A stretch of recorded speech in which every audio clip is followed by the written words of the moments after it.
So I got to sit down and watch Daniel Isn't Real, which I double featured with the Laplace's Demon, which I just reviewed, and I think that if you're a Twilight Zone fan, you absolutely need to check that movie out. Support it. It's a rad-ass movie, and I really hope people are checking it out. Anyways, moving on.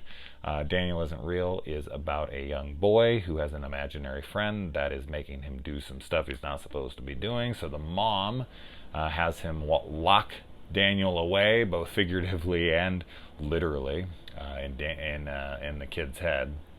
Then when he's older, he lets Daniel out to play again. Yes, it sounds fairly similar to Drop Dead Fred, which kind of is like that to an extent, but a horror version, and a damn good one at that.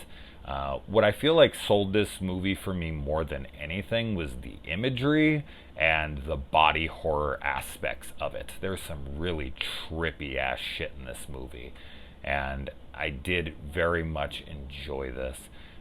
It did feel repetitious, and when I say repetitious, I mean like this is something I've seen before. There are some movies that I could compare to this, Drop Dead Fred being one of those movies, but I've seen other movies like this, and it does cover some of that same ground of a bad influence who no one can see, and it's fucking his life up and this and that. We've seen that movie a bunch of times, but where this movie really, really does land for me is in the imagery and the body horror. That stuff is great.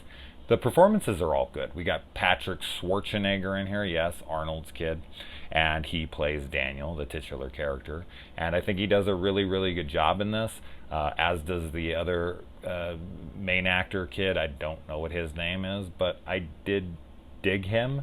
I thought he gave a solid performance, but if I was to go back to this, it would be to visit the really, really out there visuals that happen in this movie and the places that it goes with it, and as I said, the body horror.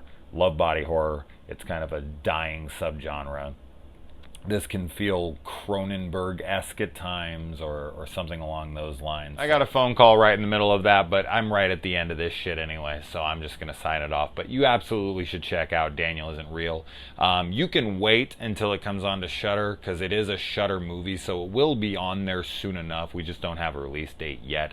But it finally dropped down in price from $6.99 to $3.99. That's why I finally rented it, because I'm a cheap ass, and I really wanted to watch this thing, and I was waiting for Shudder, but then I was like, dude, it's not going to come on to Shudder for months, and I need to get this year-end thing done. So when I saw it was $3.99, like, I jumped on it instantly, and here we are. So absolutely check this movie out. It's a blast. It's one of the best of 2019 for sure, and I really hope you dig it. So anyway, guys, adios.